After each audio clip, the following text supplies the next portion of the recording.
Thank you very much for validating me. I would like to have multiple gray bags. But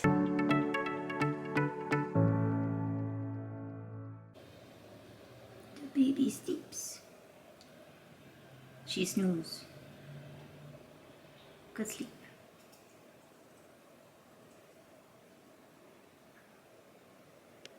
Hi, okay, so leading up to the moment of truth, I have been trying these bags on for the last several days and walking around with them and just, playing around, putting my things in them, seeing what they fit and how they fit them, and also going over each bag to see what damage might be on them. And so I have a couple things to share. First of all, I really like the YSL. I think this is a really nice bag. I think it's a really nice size. I like the leather and I love the color. Wearing it has made me like it more. So that's a fun little tidbit. And also, as mentioned, it does fit my iPad. It fits everything I need. It does get a little heavy once it's packed full, but that's gonna be true of any bag, like totes especially. Like once you fill it full, it's gonna get very heavy. So I don't super mind that. The middle compartment does still bother me. The compartment in the middle that divides the bag, that still kind of does get in the way and cuts the capacity of the bag in half, which I don't love, but it's such a gorgeous bag, guys. It's very beautiful. On the other side, the reissue 227 in this metallic gray, which I also think is very nice. Although I will say that the more I've been wearing it around, the more I've been noticing that the metallic is not delicate, but has had wear to it. Like there are cracks in it, some of it's flaking off in some places. There is one specific spot where there is quite a bit of wear, and I'm going to see if I can't show it to you. Yeah, it's right here. It's not, okay, I say quite a bit. That's a little bit of an exaggeration, but there is enough wear that it's noticeable. And let's see if I can get it in the camera here. Let's see, okay. So it's right here. And if you can see that, it's actually worn away, like it's scratched and rough, where the bag has had damage to it to wear the leather away. Like this is what, I'm not sure if it's showing you pretty well, but right here, there's like this scratch scuff. Let's see. And it might not be super noticeable on camera. I can't tell from the viewfinder, but it's very noticeable in person to the point that I was like, oh, that's some damage that, wasn't super disclosed. But yeah, right there, you see how it's like scratched up. And that's, that could be painted over. Whoa, that could be painted over, but with it being metallic, it would be hard to get the exact color, and I don't really like painting my bags. It's something that could be contained though. It's not a lot of damage, and the rest of the stuff that I've seen are like cracking in the metallic and like scratches that's going to kind of happen anyway with a bag like this. And as mentioned, I got it for a really good price. So I love it a lot. I did notice that it did seem a little bit big, looking at it from not completely hard eyes, like I love it immediately. It does seem a little bit big. For some reason, this actually seems less big to me. I mean, I know it's a big bag, it's bigger than this one, but I think this one is longer. And so longer, it kind of takes up more space on my body versus this one, which I think fits really nicely, but that's a personal opinion. I really like both. I really like both. The wear on this doesn't bother me so much. It's just something that I would have to be cognizant of and be aware of as I continue to wear it. Obviously this fits a little bit less in terms of height, so my iPad does not fit in this, but it fits about the same otherwise in capacity because it doesn't have something completely cutting it in half, kind of like the YSL does. So they fit about the same with the exception of taller items like an iPad. I also like that neither of them super slip off my shoulder. Like obviously if I do this, it'll fall down, but I'm not leaning over that way when I wear my bags, or I try not to. So they do sit on my shoulders really nice, which is good because sometimes wider straps will fall off my shoulders. I never really considered that I had short sloped shoulders until I started doing bags a little bit more, but that's it. The thing is, and here's the thing, so I was really, I'm gonna keep both. I love this one so much. I'm keeping this one. I think I have to. I think for the price I paid, for what it is, what it looks like, I think I have to keep the Reissue 227, okay? Like, it is gorgeous. I paid under $3,000 for it, and just, yeah, timeless piece. Okay, so here's the thing. I was all set to also be keeping the YSL. I was. And let me just put this down, hang on. Okay, I'm back. So I was all set to keep this YSL bag. I really like the color, and a number of you pointed out that like you can have multiple black bags. Why not have multiple gray bags if you really like the color gray? Fair point, I agree. Thank you very much for validating me. I would like to have multiple gray bags. But, and I'm going to pull up their username because I don't remember it by heart, but there was somebody who contacted me on Instagram, and I really like it when you guys say hello to me on Instagram. I super appreciate it. It's always nice. And in this case, it was a pretty good contact too, because here, the Necessary Carry mentioned that they noticed that the YSL logo was kind of weird. And I'll show you what they meant. So you see here with the bag, the logo is almost falling off of the flap. Like, it's not centered at all. It's literally coming off of the flap. Like, that's, it's like, this is the end of the flap, this is logo, and usually the YSL logo is a little bit farther up, like it's more centered in the flap, and it's not actively coming off of the edge of the bag. So there's that. I don't really think that it's an inauthentic piece. I don't like the authenticity of the bag. I mean, I don't necessarily think that this is an inauthentic piece. I think it's just a bag that maybe didn't get through quality control, or got through quality control and shouldn't have, rather. So yeah, I mean, I think that if it doesn't bother you, if it didn't bother me, I would be keeping it. I think that this, like, it's beautiful. I really do love it. I like the medium Lulu size a lot. I think that I want a medium Lulu in my collection. I think it would work really well. And I'd even be open to having another gray bag like this one. I really like this color a lot. But the placement of the logo, the YSL logo, now that it's been pointed out to me, it does kind of really bother me. And I don't know, maybe let me know if you think that's silly, if it shouldn't bother me, if I'm being nitpicky again. I do know that I am very particular with my bags, and I think that that's fine considering how much we pay for these items.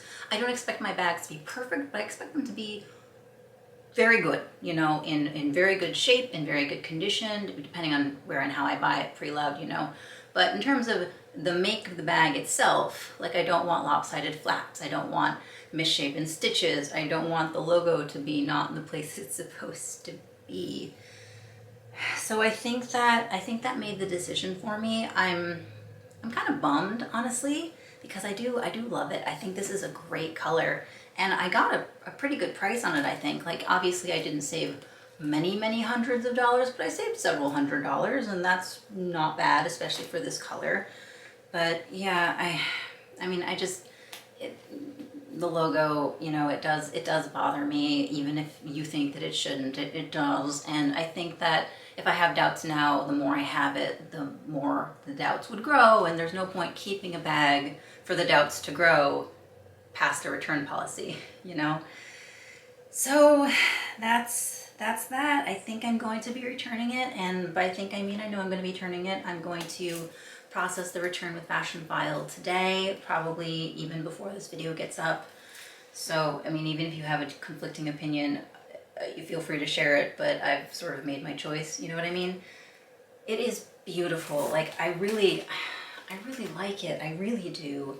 But the placement of the logo, I'm glad that the Necessary Carry pointed it out to me, because if she hadn't, I probably would have kept the bag and noticed it too late to return it, and then it would have bothered me. And that's kind of how I made the choice. Like, if it didn't get pointed out to me, but I noticed it later. How would I feel? And the answer is not great. So I am going to be returning the medium Lulu, and that's that. I don't want to. It's so nice. It's so nice. I love the capacity. I think it fits and sits very well. I think it's so cute. But you know what this means? This just means that I have been, you know, I've clarified the fact that I do want a medium Lulu in my life. And hopefully, you know, another gray color will come around. It doesn't necessarily have to be a gray. I'd like it to be a gray, but it could be a black. It could be a blush beige nude sort of color, like a caramelly. I'm open to colors now that I have my silver one. It's so pretty. And even, you know, even like a black with silver hardware. I think I would prefer silver hardware for the YSL. As I said, I prefer the YSL silver hardware. But I think even like, you know, a black with silver hardware or like an asphalt would look really nice and chic. And yeah, okay, so that's that. This is going to go back and being returned, and in its stead, here we have the beautiful reissue 227 in this metallic gray, and oh goodness, it's so pretty. It's so nice. I really like it, as I keep saying, and I think that that is a good way to feel when you purchase a bag or anything really. It's good to really, really like it. So there is that, and here it is, long shoulder. This is a good crossbody length, I think. This does sit nicely, long shoulder, but I think it looks good crossbody too, even though it's a little bit big for crossbody. And then back up here, I think it's nice. It's so nice. Like, I really do like the 227 size. I really do like it. I like a 226 too. I enjoy my 225, as you know, though I don't currently have it right now. It's still being repaired with Chanel, but I really like it. I really like it. Thank you so much, everybody, for your opinions and giving me input, and of course for contacting me both on YouTube and on Instagram to tell me your thoughts. I really appreciated the necessary carry, you know, just telling me about the pointing out the YSL logo, because that was super helpful in terms of, you know, making a decision. And here we are. So, you know, I will say keeping both would have happened. I think it would have happened. I was very close to keeping both, and this was just the one thing that was enough to me for me to say, you know, okay, maybe I'll return it and then get something else later that I like just as much, if not more. So there we go. That is my decision on the saga of reissue versus YSL. Which one do I get? Do I keep both if I can? And the answer is I could, I might have, but not this time. All right, so I've been running around kind of all day, and I really had actually a good time. I think that I got some really good footage to share with you, so I hope that you enjoyed that, the TJ Maxx stuff, which was, you know, it was fun to shoot, and it was fun to feel not self-conscious because there wasn't a lot of people in the store. And obviously, you know, I made the decision on the bags, and I'm still sad, honestly. I'm still sad that I'm letting the YSL go, because if it hadn't had this issue, I think I would have kept it. But I do think that the issue would have bothered me enough that I would have regretted keeping it also. So the regret of giving it back versus the regret of keeping it and then having that regret, I think I'm making the right choice. The reissue is beautiful. I have it sitting right here next to me too, so it's right here right now, and I love this bag. I really do. I think I want a 226 also, honestly, but you know, just for what I've got right now, this is gorgeous. I would love more reissues in different colorways and everything like that. So I'm very happy. I'm very happy with it. I'm gonna take the tag off once I'm done filming this part, and this part being the Q&A. I did ask if you guys had any questions for me. Only a few of you asked questions this time, and that is totally fine because it means that it won't take me so long to answer them. So I'm gonna just run through them really quick and then get ready to try to edit this so I can get it out tonight. The first one is from Lori Bella, and they wanted to know what my thoughts were on Strathberry. And, you know, kind of no thoughts, honestly. I think that it's kind of cool how the brand has gotten its popularity, you know, with Meghan Markle and all that sort of thing. And I think that the leather looks very good. I've touched a couple of Strathberry pieces, but I personally am not a fan of the designs because I think they look very fiddly. Like one of the quintessential Strathberry designs is like that bar with the flap, and you have to like flap it into the bar and then pull it out. Or I think that it looks interesting, but more architectural than functional, in my opinion. I have nothing wrong with the brand. Obviously, I think it's a fine brand. I think it's a brand in good standing. But in terms of my opinion personally, it's just, it's not for me. I'm not a particular fan of the pattern. I actually remember seeing a couple of YouTubers show their Strathberry bags several months ago to years ago when it first started getting big and popular. And I just remember not knowing what Strathberry was at the time, going, oh, that's not a very attractive bag. I'm sorry. I mean, you know, we're all entitled to our own opinions. This is just mine. So that's what I feel in terms of them. Nothing against the brand. It's just they're not my thing. Dreety, I think, Dreety Seth, I'm sorry if I'm not pronouncing your name wrong, asked, why is Goyard not so talked about?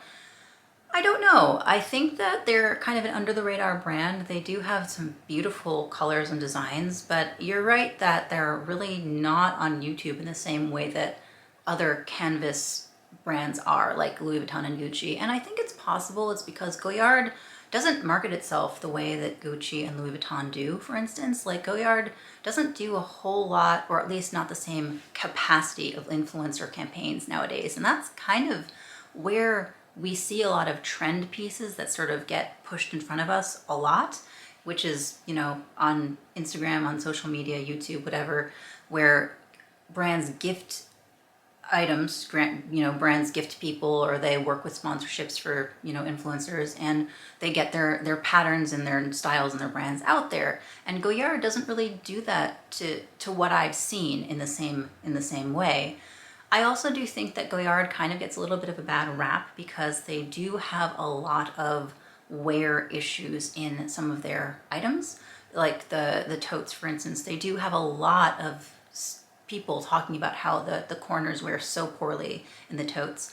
And I personally don't have any Goyard, so I can't tell you that, you know, from my personal experience. It's just what I've seen. So just from somebody who doesn't know a whole lot about Goyard in terms of consumption, like I don't own any of it, the only thing I really know about Goyard, besides the fact that I think the patterns are interesting and the colors can be very beautiful, is that they have wear and tear issues.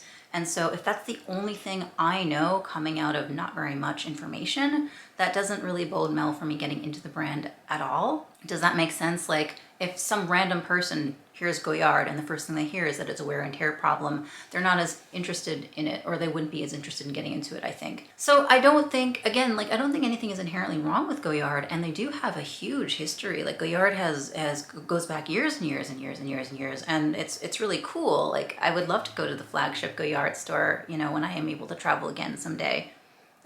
Someday, hopefully soon. I think that'd be really interesting. But I can sort of see why they aren't as popular, and because people, you know, a lot of people like the trendy bags and they like the trendy styles, and they also like the trendy brands. Like right now, Louis Vuitton is, you know, in your face. Gucci is getting back up there. YSL is kind of rising in the ranks as well. And of course, there's always, you know, Chanel. Hermes has taken the social media stratosphere by storm recently, and I don't think they were prepared for that. So I think that Goyard has not gotten its time in the sun yet. You know, I think there are a lot of these brands that do kind of stay under the radar still, like Salvatore Ferragamo is kind of still under the radar, even though their bags are beautifully made and their leather is great.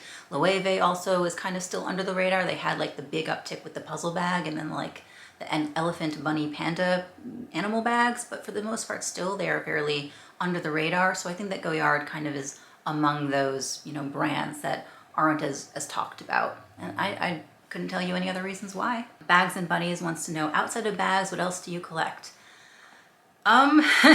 So well, I'm very interested in silks and scarves now, especially detailed ones with patterns. And I also have a small perfume collection. I do really enjoy fragrances. I've gotten into them in the last several years, and I think that they're really interesting to be able to play with different fragrances and learn more about how perfumes work and how fragrances are built and like layering. I think that's really interesting, the scientific aspect, so that's kind of fun. In terms of collecting outside of luxury, well, I do collect art.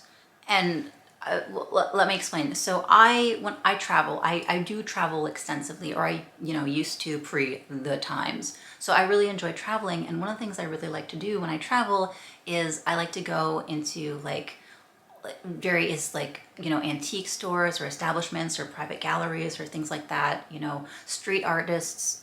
And I like to find like some really interesting, beautiful, possibly eclectic, unique pieces of art that I can only find there, like while I'm there. Like that's my souvenir. Like that's something. Like I have a beautiful painting that I got off of the riverside in France when I went several years ago, and I think that's gorgeous. It's one of my favorite pieces. I have a really beautiful clay dragon type hanging decoration that I got from China when I was there for a month in when was I in China? 2010, I think.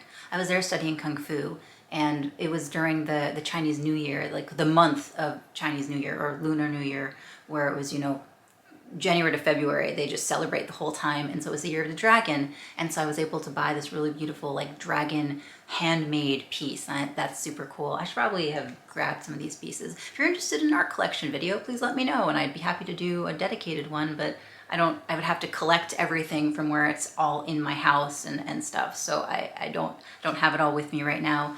I have several different pieces from Japan. I've been to Japan a few different times now, and each time I go, I collect something different. I have a very cool postcard set from the Tale of Genji. I went to a museum, one of my first times going to Japan.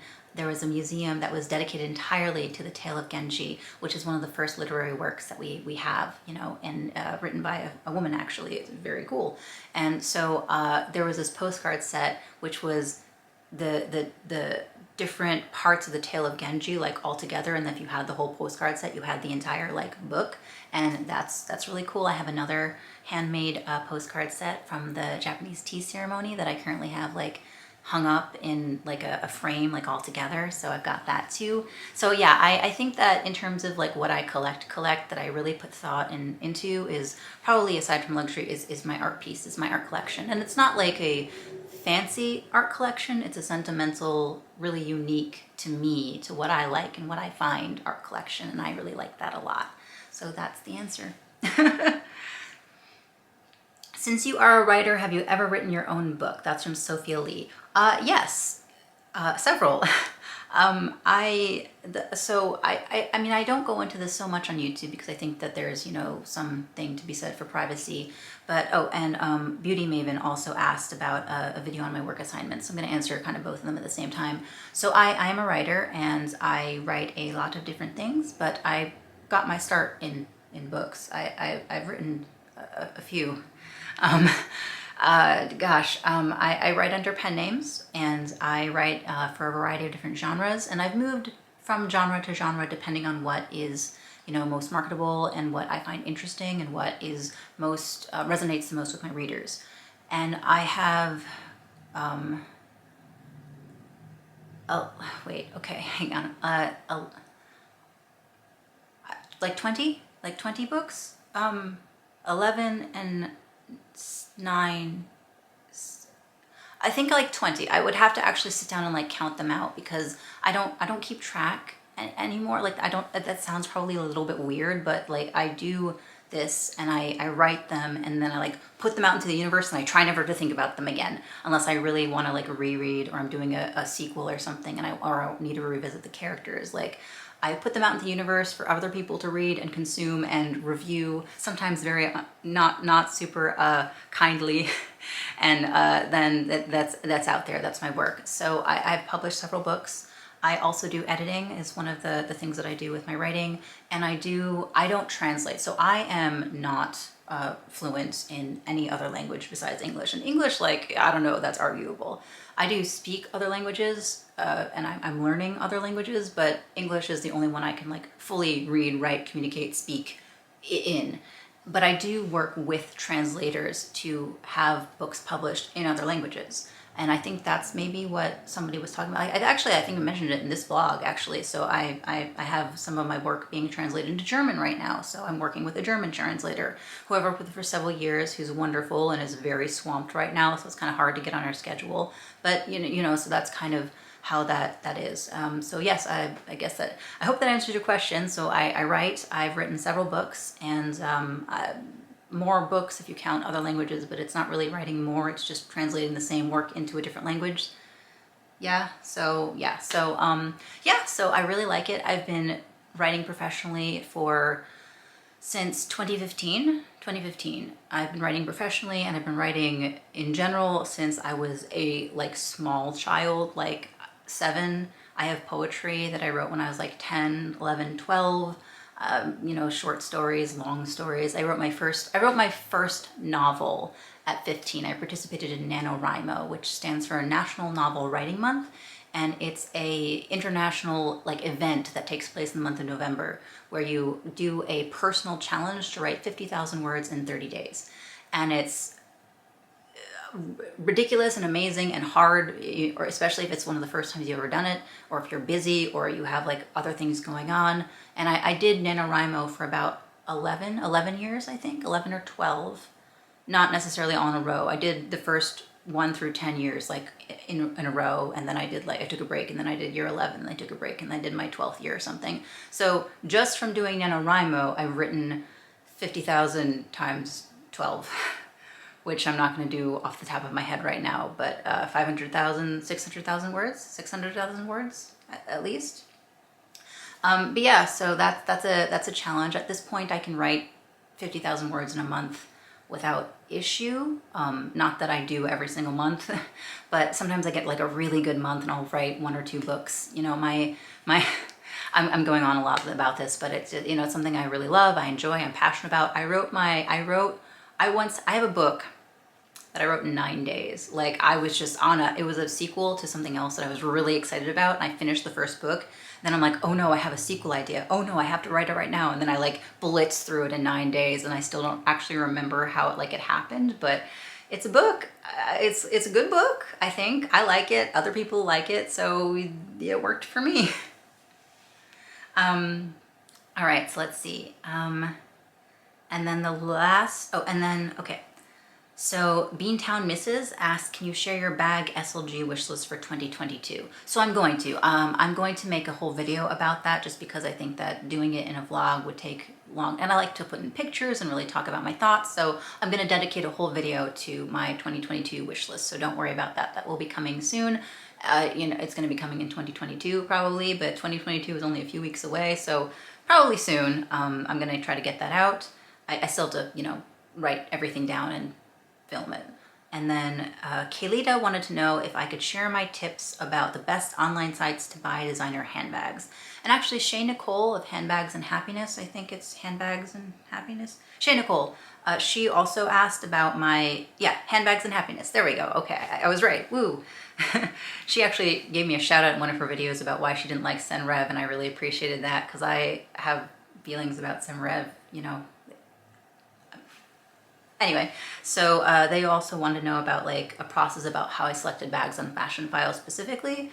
And so online sites to buy handbags, it's kind of really hard nowadays, because there are Fashion File is a pretty good website, but their prices are harder and harder to stomach sometimes for pre-loved. And they do a lot of reselling now, I find. They sell premium pieces, or they sell unicorn pieces, the hot item for premium prices, which I don't love.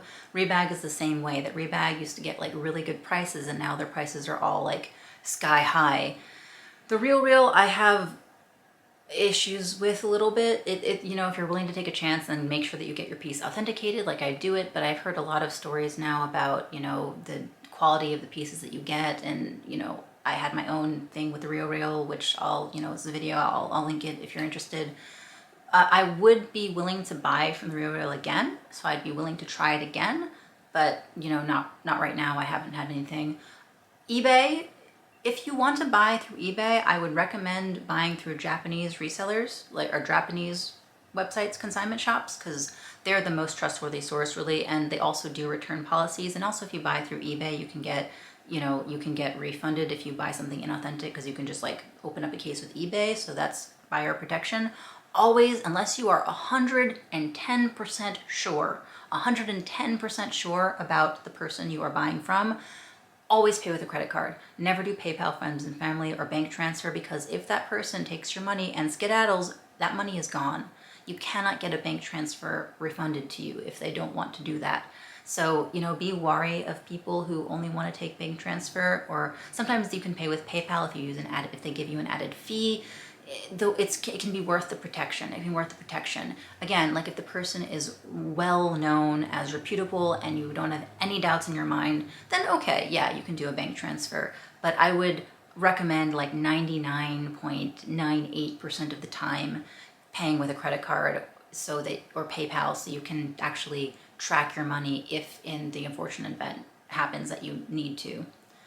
Other places, Vestiaire Collective, I mean, again, Vestiaire Collective is sort of the same thing, as that you'd be taking a chance, kind of like on eBay or The RealReal. I don't know. I've bought through Vestiaire Collective. I would be willing to buy again through them, but you know, you do have to go into it knowing that you have to be very aware of what you're buying and checking it out and making sure that it's authenticated just in case, you know. Places I would not buy luxury: Poshmark, Mercari. Both of them have their own authentication services and they're bad. Poshmark, I will preface this by saying I've never bought an authentic item from Poshmark. I haven't. But as some of you may know, I am very into vintage Coach. I collect vintage Coach, and Poshmark has a bunch of fakes. And you report it and nothing happens. Poshmark also right now has like a scam thing going on where they like repost pictures from other websites. I've seen a lot of that going on. So they don't curate their content very well from what I've seen. So I'd be very, very wary about buying from Poshmark, especially since you only get like a 3-day return policy. So that's a really quick turnaround time if you need to get something authenticated. Of course, if you do buy something from Poshmark and you get it authenticated and it's inauthentic, even if Poshmark refuses to refund your money, if you have proof from the authentication service, you can open up a credit card claim, because that is technically fraud. So, you know, it's a counterfeit item is illegal to sell. So you could get your money back that way. It's just a headache. So yeah, so eBay, Japanese resellers, a lot of Japanese resellers actually have their own websites now, like Purpose Inc. They've Instagram and Purpose.inc, the website too. I would recommend them. They're very reputable and I have no problems with them at all. And you know, brand JFA, stuff like that. A lot of these places you'll find on eBay. So just, you know, you can Google a lot of these things, but those are the ones that I would recommend and the ones that I would not recommend. In terms of my process for buying things myself on like Fashion File or anything, like for instance, how I bought this beautiful item and what I did to procure it. If you're interested, I was thinking actually about making like a shop with me online video where I would like screen share what I found and like give you my commentary as I looked through stuff. Would you guys be interested in that? Because if you are, I'd like to make a video like that, either as an actual video. I don't think maybe a Vlogmas, because I think that more effort would have to go into it. But I was thinking of making a video like that. So if that's something that you're interested in, please let me know. And otherwise, I hope that you enjoyed this little Q&A session. That was all the questions I got. Thank you so much for watching. I hope that you enjoyed. Feel free to subscribe. I would be really appreciated if you did so. Hit the like bell if you liked this video, or if you want to see more content from me. Again, like subscribing, I guess, notification bell, all that sort of thing. I don't do a lot of official sign-offs for these vlogs. I've been noticing it's sort of hit and miss. So either way, I hope that you enjoyed. Thank you so much, and I'll see you next time. Bye.